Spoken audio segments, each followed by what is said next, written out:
जय हिंद दोस्तों, कैसे हैं आप सब। तो आज इस वीडियो में आपके साथ में कुछ इंपॉर्टेंट ट्रिक्स के बारे में डिस्कस करूंगा, जिसको अगर आप समझ गए तो सीए फाउंडेशन का जो अकाउंटेंसी सब्जेक्ट है उसमें अच्छा मार्क्स स्कोर करना बहुत ही आसान हो जाएगा। तो वीडियो को पूरा एंड तक देखिएगा, हर एक पॉइंट को अच्छे तरीके से सुनिएगा। इसमें मैं कुछ इंपॉर्टेंट पॉइंट वाइज डिस्कशन करने वाला हूं। तो आइए स्टार्ट करते हैं। मान लेता हूं कि आपका एग्जाम नवंबर में है, तो ऑलमोस्ट 3 मंथ्स है, और ये जो 3 महीने का टाइम होता है ये बहुत बहुत क्रिटिकल एंड इंपॉर्टेंट टाइम होता है कोई भी सीए स्टूडेंट के लिए। वेदर आप सीए फाउंडेशन में हो, सीए इंटरमीडिएट हो या फिर सीए फाइनल लेवल में हो, तो उम्मीद कर रहा हूं अभी आप लोग बहुत अच्छे तरीके से एंड बहुत जम के पढ़ाई कर रहे हैं। ठीक है, तो आइए एक एक करके डिस्कस करते हैं कुछ important tips to score good marks in CA foundation accountancy. CA foundation level में जितना भी पेपर है उसमें से accountancy is one of the core subject. Obviously हर सब्जेक्ट इंपॉर्टेंट है, लेकिन अकाउंटेंसी में टारगेट करना चाहिए 60 एंड उसके अबव रखना। ठीक है, अगर अकाउंटेंसी में 60 एंड उसके अबव स्कोर करे कोई स्टूडेंट, तो जो एग्रीगेट मार्क्स है यानी कि एवरेज मार्क्स है उसमें 50% एंड अबव लाना ज्यादा मुश्किल बात नहीं होगा। तो हर कोई स्टूडेंट को अकाउंटेंसी में 60 एंड अबव तो स्कोर करना ही चाहिए। तो आइए देखते हैं हम कैसे कुछ पॉइंट को समझते हुए कैसे हम अकाउंटेंसी में 60 एंड अबव स्कोर कर सकते हैं।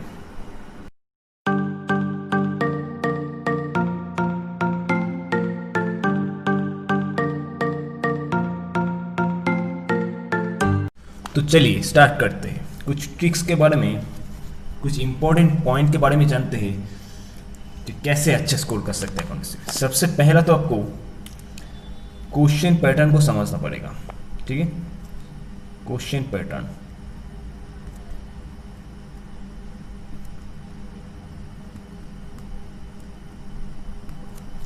तो टोटल कितना क्वेश्चन होगा इसमें? Total number of question will be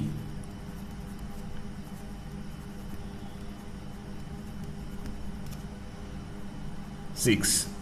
ठीक है, ऑप्शनल को देखे टोटल 6 क्वेश्चन होगा। ठीक है, question number 1 will be compulsory. 1 number का कंपल्सरी होगा क्वेश्चन। ठीक है, जो करना ही पड़ेगा तुमको। ओके, मैंडेटरी है। अच्छा, अब ईच क्वेश्चन, हर एक क्वेश्चन का कितना मार्क्स होगा? Each question will be of 20 marks. ठीक है, हर एक क्वेश्चन का 20 मार्क्स होगा।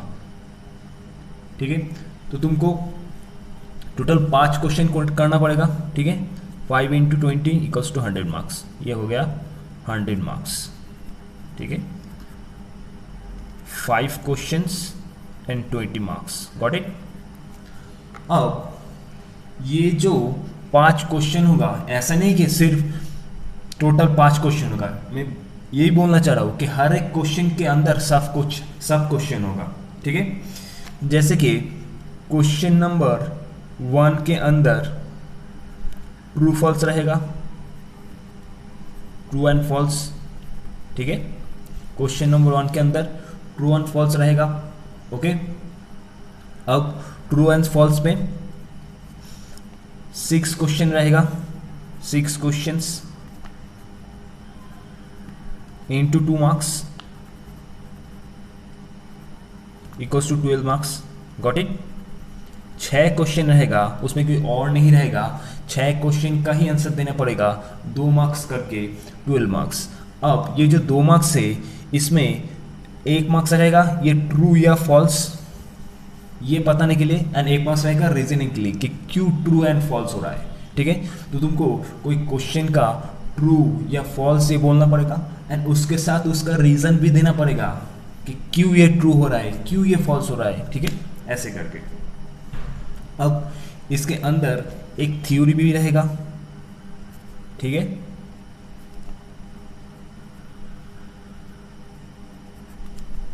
एक थ्योरी भी रहेगा 4 मार्क्स का।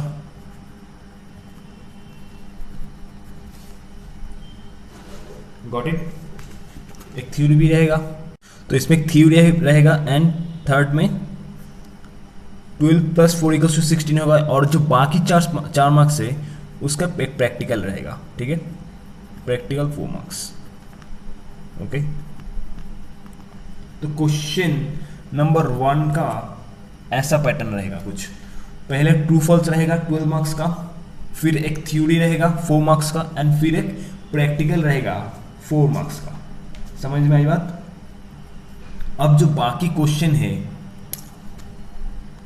क्वेश्चन नंबर 2 से लेके क्वेश्चन नंबर 5 तक, ठीक है, क्वेश्चन नंबर 2 से लेके क्वेश्चन नंबर 5 तक, ये जो क्वेश्चन है इसमें भी सब डिवीजन रहेगा। मतलब ऐसा नहीं कि सिर्फ क्वेश्चन नंबर 2, क्वेश्चन नंबर 2 के अंदर ए बी सी ऐसा करके, या फिर 1 2 3 रोमान ऐसे करके रहेगा, ठीक है। तो ये जो क्वेश्चन नंबर 2 से क्वेश्चन नंबर 5 है, इसमें से सबसे ज़्यादा जो इम्पोर्टेंट चैप्टर्स है वो मैं नोट डाउन कर रहा हूँ अभी। देखो, नंबर 1 इज डिप्रिसिएशन। जो चैप्टर मैं नोट डाउन कर रहा हूँ उसको बहुत अच्छे तरीके से करना, कोई भी चीज़ छूटना नहीं चाहिए, ठीक है। Number 1 is depreciation. Number 2 bank reconciliation statement यानी कि BRS, ये सब तुम 11-12 में कर चुके हो, ठीक है। नंबर 3 कॉन्साइनमेंट, जो कि नया है, एकदम नया चीज़, अगर BCom नहीं दिया हुआ है, ठीक है, जो 11-12 में नहीं है, कॉन्साइनमेंट। 4 पार्टनरशिप कर चुके हो ऑलरेडी 12 में, ठीक है, पार्टनरशिप। 5 फाइनल अकाउंट्स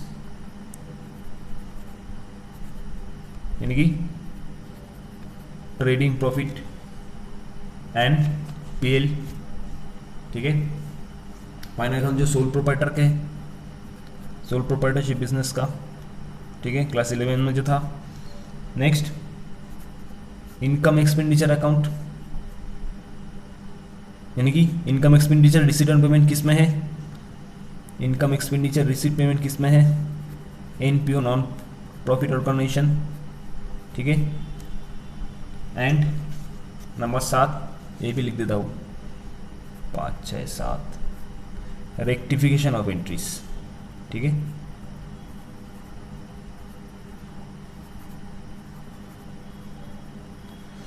तो जितना भी चैप्टर थे इसमें से ये जो 7 चैप्टर मैंने नोट डाउन किया है, इसमें A to Z पूरा एकदम सही तरीके से होना चाहिए, कोई भी टॉपिक इसमें से मिस होना नहीं चाहिए, क्योंकि इसमें से ही बहुत सारा क्वेश्चन घुमा फिरा के आ रहा है एग्जाम में, ठीक है, मैंने एनालिसिस करके देखा है।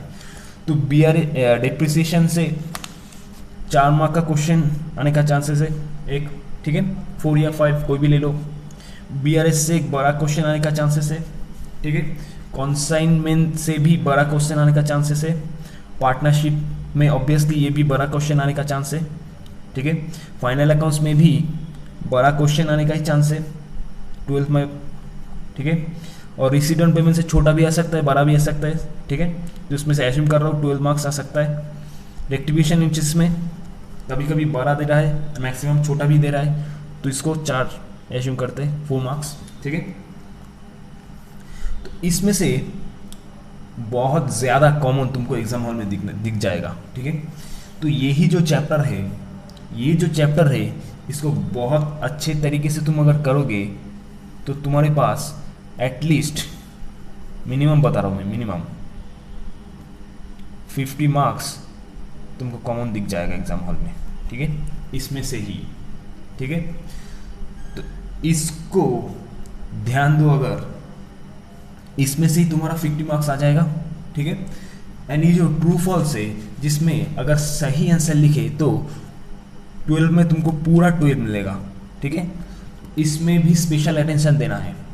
ये ट्रू फॉल्स जो क्वेश्चन 1 के पार्ट 1 में ही पहले ही दिख रहा है, तुमको दिखेगा क्वेश्चन में, उसको अगर सही तरीके से करना है तो हर चैप्टर का थ्योरी का पोर्शन, स्पेशली जो पहले का थ्योरी का पोर्शन अलग से दिया हुआ है, ठीक है, वो सब accounting principle, accounting convention and basic terms, वो सब में से, एंड उसको छोड़ के भी हर एक चैप्टर जब तुम पढ़ोगे तो पहले कुछ थ्योरी लिखा हुआ रहता है, उसमें से भी जो थ्योरी पोर्शन है मैक्सिमम उसमें से ही क्वेश्चन आ रहा है ट्रू एंड फॉल्स में।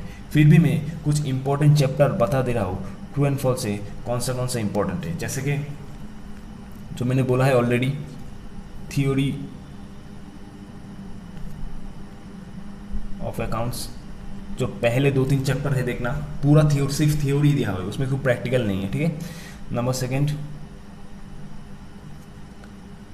रेक्टिफिकेशन ऑफ एंट्रीज,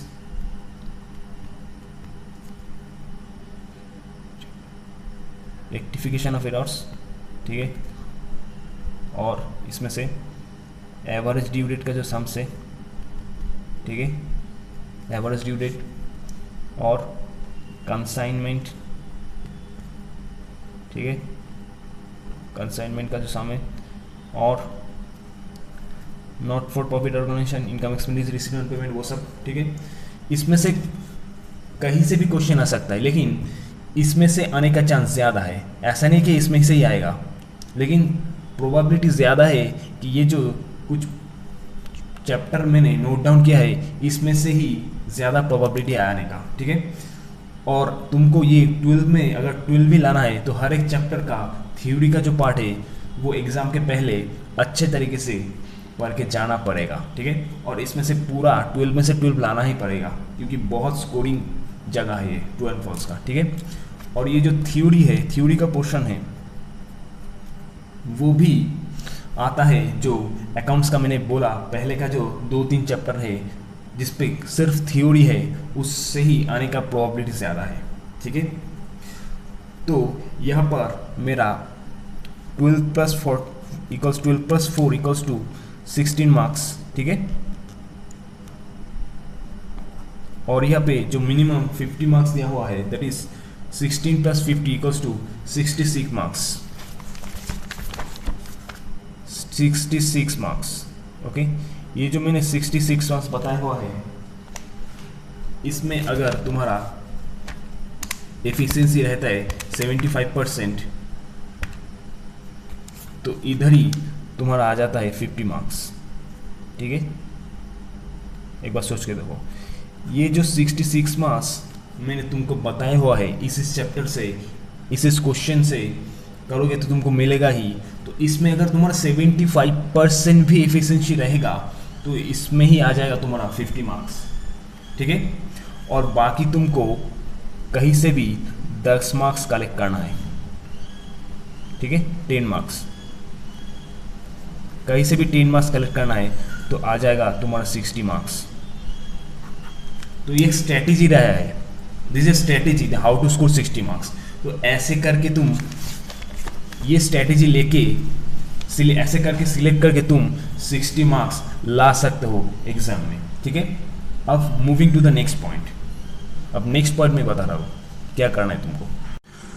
तो तुम्हारा स्ट्रेटेजी यही होना चाहिए, जो इंपॉर्टेंट चैप्टर है जिसमें से बहुत ज़्यादा प्रोबेबिलिटी है क्वेश्चंस आने का एग्जाम में, उसको बहुत बहुत अच्छे तरीके से करो, कुछ भी पोर्शन या कुछ भी पार्ट मत छोड़ो। यानी कि ये जो मैंने चैप्टर नोट डाउन किया हुआ है, ये चैप्टर एंड ट्रू फॉल्स के लिए ये पोर्शन, ये थ्योरी का पोर्शन, ये चैप्टर, ये सब बहुत अच्छे तरीके से कर जाना है। लेकिन इसका मतलब ऐसा नहीं कि बाकी चैप्टर तुम एकदम छोड़ के जाओ, बाकी चैप्टर भी तुमको एवरेज तरीके से करके जाना ही पड़ेगा, ठीक है। तो ये चैप्टर बहुत अच्छे तरीके से करने हैं एंड बाकी चैप्टर एवरेज तरीके से तुमको करके जाना है। अब आता है नेक्स्ट पॉइंट में, जो है from Roy to practice. Exam के अभी केवल 3 महीने बाकी रहेगा है, ठीक है। तो तुमको प्रैक्टिस कहाँ से करना चाहिए? तो मैं उम्मीद कर रहा हूँ जो ICAI का स्टडी मैट है वो तुम्हारा एक बार कवर हो चुका है, एक बार या 2 बार, ठीक है, ICAI का स्टडी मटेरियल। तो अगर ICAI का स्टडी मटेरियल का अच्छे तरीके से कवर कर चुके हो तो तुम एक काम करो, इंस्टीट्यूट के साइट में जाओ, दैट इज ICAI.org, ठीक है। अब वहाँ से board of studies knowledge portal पे जाओ,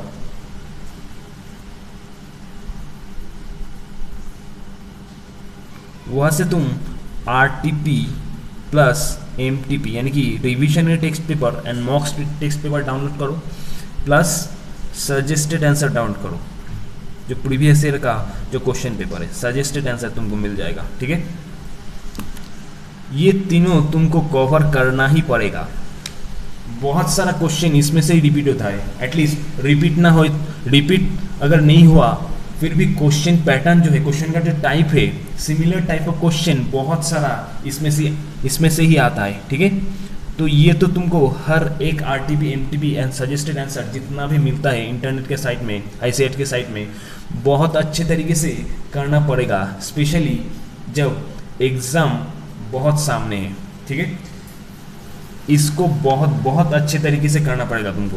पहले तुम इंश्योर करो तुम्हारा जो ICIT स्टडी मैट है तुम्हारा वो ठीक से हुआ है। वो अगर हो गया है तो इधर उधर कहीं भी मत जाओ, चुपचाप जो RTP MTP and suggested answer है वो लगातार जितने बार हो सके 2 बार 3 बार 4 बार प्रैक्टिस करते जाओ, ठीक है। जितना प्रैक्टिस करोगे तुम उतना ज़्यादा एफिशिएंसी बढ़ेगा, उतना कॉन्फिडेंस भी बढ़ेगा खुद के ऊपर, अपने आप के ऊपर, ठीक है। तो ICIT स्टडी में प्रैक्टिस हो गया है, next RTP MTP and suggested answer target करो, देखना कॉन्फिडेंस धीरे धीरे करके बहुत ऊपर चला जाएगा। अब आते हैं और एक इम्पोर्टेंट टिप्स में, टाइम पर डे। हर दिन अकाउंट्स कितना टाइम प्रैक्टिस करना है, तो मेरा तो यही सजेशन रहेगा कि एटलीस्ट 3 आवर्स पर डे, ठीक है। उम्मीद करता हूँ कि पूरा दिन तुम घर में ही पढ़ने में ही दे रहे हो अभी सी फाउंडेशन लेवल में, ठीक है। तो एटलीस्ट 3 आवर्स पर डे तो देना ही पड़ेगा तुम्हें अकाउंटेंसी के ऊपर, क्योंकि सिलेबस बहुत वास्ट है, ठीक है। बहुत सारा सम्स है जिसको प्रैक्टिस करना है, तो एटलीस्ट 3 आवर्स पर डे तो देना ही पड़ेगा। 4 आवर्स 4 घंटा हो जाए तो भी ठीक रहेगा, ठीक है। सो 3 से 4 आवर तुमको देना ही पड़ेगा अकाउंटेंसी के ऊपर, अगर इसको पूरा ग्रिप में लाना है तो, ठीक है। नेक्स्ट पॉइंट में आता है, बहुत इंपॉर्टेंट चीज़ है ये, वो है मॉक टेस्ट। मैं रिकमेंड करूँगा एटलीस्ट 1 to 2 टेस्ट पेपर यानी कि मॉक टेस्ट तुमको देना ही पड़ेगा अगर अच्छा मार्क्स स्कोर करना है तो, ठीक है। मॉक टेस्ट देने से क्या होगा, देखो जब तुम घर में प्रैक्टिस कर रहे हो और जब तुम एग्ज़ाम हॉल में प्रैक्टिस कर रहे हो, इसका बहुत सारा डिफरेंस है। एग्ज़ाम हॉल में कुछ माहौल ही अलग होता है, ठीक है, प्रेशर अलग रहता है, तो उस प्रेशर को कैसे हैंडल करें एंड उस सिचुएशन को पहले से ही हैंडल करना अगर सीखना है तो तुमको 1-2 मॉक टेस्ट देना ही पड़ेगा। आजकल बहुत सारा साइट आ गया है जिसमें तुम मॉक टेस्ट दे सकते हो, कोई भी एक अच्छा साइट देख के जाओ, मॉक टेस्ट अटेंड करो, ठीक है। कहीं कहीं पे भी मतलब चैप्टर वाइज मॉक टेस्ट भी होता है, डिटेल मॉक टेस्ट यानी कि 5-6 मॉक टेस्ट वो लोग लेगा, वो भी अगर दे सको तो भी अच्छा है। लेकिन जब भी मॉक टेस्ट देना ठीक से पढ़ के देना, अगर सिलेबस ख़त्म नहीं हुआ है तब मत देना मॉक टेस्ट। सिलेबस अच्छे तरीके से ख़त्म करने के, रिविजन करने के बाद ही मॉक टेस्ट अटेंड करना, ठीक है। तो मॉक टेस्ट इज मस्ट। अब नेक्स्ट क्वेश्चन आता है रिविजन, कितना टाइम रिविजन करो, कितना टाइम रिविजन करो। तो जैसे कि मैंने बोला है, मैंने कुछ चैप्टर अलग करके रखा है, ठीक है, उसको ज़्यादा रिवीजन करना है, एंड कुछ चैप्टर मैंने बोला है एवरेज तरीके से पढ़ना है, उसको थोड़ा कम वेटेज देना है, ठीक है। तो जो चैप्टर मैंने इम्पोर्टेंट बोला है उसको तुम 3 से 5 बार रिवीजन करो तो ठीक रहेगा। ऑब्वियसली स्टूडेंट के कैपेबिलिटी के ऊपर भी डिपेंड करता है, तो एटलीस्ट 3 से लेकर 5 तक रिवीजन करना ही पड़ेगा तुमको अगर ग्रिप में लाना है। एंड जो मैंने एवरेज चैप्टर बोला है यानी कि कम वेटेज वाला चैप्टर बोला है उसको 2 से 3 बार रिवीजन करो, ठीक है। इसको हो सके तो 3 से 5 बार करो एंड इसको 2 से 3 बार करो revision according to your capability obviously, ठीक है। तो रिवीजन का पार्ट गया। तो ये सब चीज़ अगर तुम दिमाग में रखोगे, ये सब स्ट्रैटेजी लेके चलोगे तो अकाउंट्स में 60 एंड अबव स्कोर करना कोई बड़ा बात नहीं होगा। ठीक है, पहला चीज़ तुमको सिलेक्ट करना पड़ेगा कौन सा चैप्टर में ज़्यादा वेटेज देना है। ठीक है, ये मेरा हिसाब से मेरा एनालिसिस है। ठीक है, तुम्हें कोई और भी चैप्टर ठीक लगे कि इसमें से आने का चांस है, तुम इसके साथ ऐड कर सकते हो, depending upon you.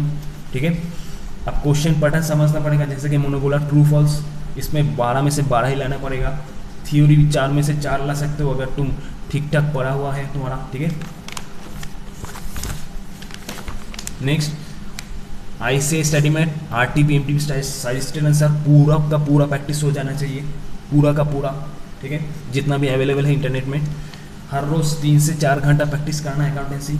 Mock test 1 से 2 ऑब्वियसली देना है तुमको, कॉन्फिडेंस बूस्टअप करने के लिए। रिवीजन जो इंपॉर्टेंट चैप्टर्स तुमने सिलेक्ट करके रखो, 3 से 5 तक revision, 3 to 5 times depending upon your capability. And जो अदर देन इंपॉर्टेंट चैप्टर्स है उसमें 2 से 3 बार रिवीजन करना पड़ेगा। बस ये पॉइंट्स अगर तुम समझ लिए तो अकाउंट्स में 60 एंड अबव स्कोर करना बहुत ज़्यादा डिफ़िकल्ट बात नहीं होगा। होप तुमको समझ में आ गया मैं क्या बोलना चाह रहा हूँ। अगर चैनल को अभी तक सब्सक्राइब नहीं किया है तो प्लीज़ जाओ सब्सक्राइब वाला बटन दबा दो। CA foundation and CA inter का भी वीडियोस लाता रहूँगा मैं, and important tips and tricks तुम्हारे साथ शेयर करते रहूँगा। Thank you for the day, फिर मिलेंगे नेक्स्ट वीडियो में।